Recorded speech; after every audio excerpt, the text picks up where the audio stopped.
आपको पहले कथा में कहा है, एक शमी का पौधा, बेलपत्री का पौधा, आंवले का पौधा, पीपल का पौधा, बट का पौधा, ये सारे जो पौधों का वर्णन हमने पहले की कथाओं में करा है, उसको जरा ध्यान से सुनना, जरा ध्यान देकर उसका स्मरण करना।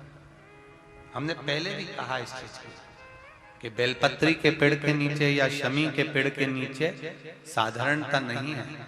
बेलपत्री के पेड़ के नीचे लक्ष्मी का निवास होता है, पार्वती जी का निवास होता है, शिव जी का निवास होता है। पीपल के वृक्ष के नीचे 52,000 ब्राह्मणों का निवास होता है, भगवान विष्णु का और शिव जी का निवास होता है। इसलिए शिव जी का नाम एक पिपलेश्वर महादेव भी है। शमी के पेड़ के नीचे भगवान शिव अपने अड़भंग स्वरूप में विराजमान होते हैं। अड़भंग स्वरूप कैसा?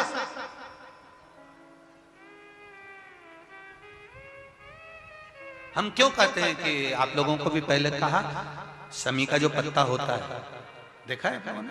शमी का जो पत्ता होता है, हम पहले भी कथा में कहा है, जो व्यक्ति मदिरा में डूबा रहता है, नशे में डूबा रहता है, जो व्यक्ति बहुत ज्यादा मात्रा में ये तंबाकू, गुटखा या पाउच आदि खाता रहता है और उसका गुटखा पाउच छूटने को ही तैयार नहीं होता, वो बेचारा प्रयास करता है, ऐसा नहीं है कि नहीं करता। आजकल के जमाने में तो कितनी बड़ी बड़ी बीमारी होने लगी, कैंसर जैसा रोग होने लगा, तो वो छोड़ना चाहता है, ऐसा नहीं कि नहीं छोड़ना चाहता। हर व्यक्ति चाहता है कि मैं व्यसन को छोड़ दूं, पर थोड़े दिन छूटता है, वापिस वो उस व्यसन में लग जाता है। तो हम पहले भी इस कथा को कहे, शमी के वृक्ष के नीचे शमी के मिट्टी का शिवलिंग बनाकर, शमी के वृक्ष के नीचे शमी की ही मिट्टी का शिवलिंग बनाकर उस पर जो बेलपत्र समर्पित करता है और शमी पत्र समर्पित करता है, वो बेलपत्री को उठाकर ले आता है, शमी पत्र के साथ में शिवलिंग की पूजन करी हुई शिवलिंग का विसर्जन कर देता है। उसी दिन उस बेलपत्र को, लाए हुए बेलपत्र को जो शमी पेड़ के नीचे पूजन कर कर बनाया गया है, उस बेलपत्र को जो नशा करने वाला व्यक्ति होता है, उसको 3 दिन तक लगातार पहली पत्ती बीच की, दूसरी पत्ती राइट की, तीसरी पत्ती लेफ्ट की, जो एक एक कर कर 3 दिन तक खिला देता है, 3 या 4 बार अगर प्रयोग कर लिया तो ये निश्चित है दूसरी बार वो नशे में धुत नहीं होगा, ये निश्चित।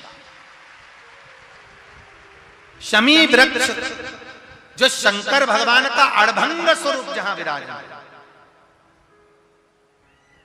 थोड़ा मदिरा पान करने वालों के लिए, व्यसन करने वालों के लिए, थोड़ा गलत कर्म करने वालों के लिए थोड़ा सा और बहुत जरूरी है। मेरा नवयुवक बेटा बेटियों से ये निवेदन रहा है और आज फिर कहता है, आप तंबाकू खाते हो, आप गुटखा खाते हो, आप पाउच खाते हो, आपसे निवेदन है ये समझ लीजिए कि आप मौत की सीढ़ी पर अपना पांव रखना प्रारंभ कर दिए हो और मौत की सीढ़ी पर पांव रखा और कभी भी कोई बड़ी बीमारी आपको किसी भी समय पर घेर सकती है।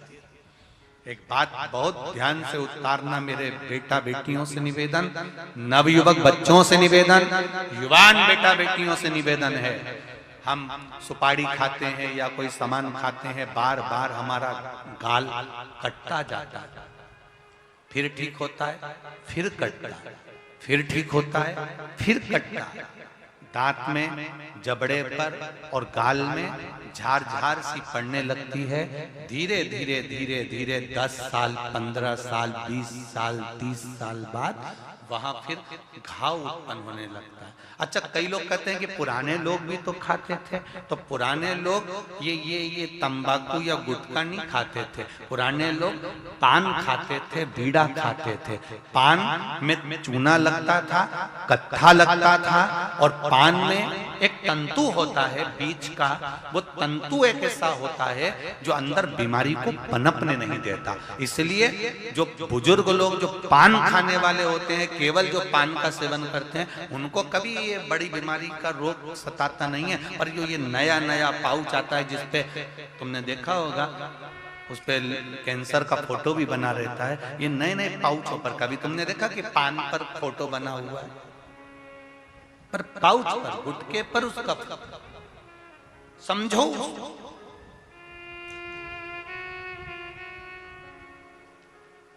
तो कौन से वृक्ष के नीचे पूजन करना है? जम के बोलिए जरा, जम के बोलो जरा। शमी वृक्ष के नीचे।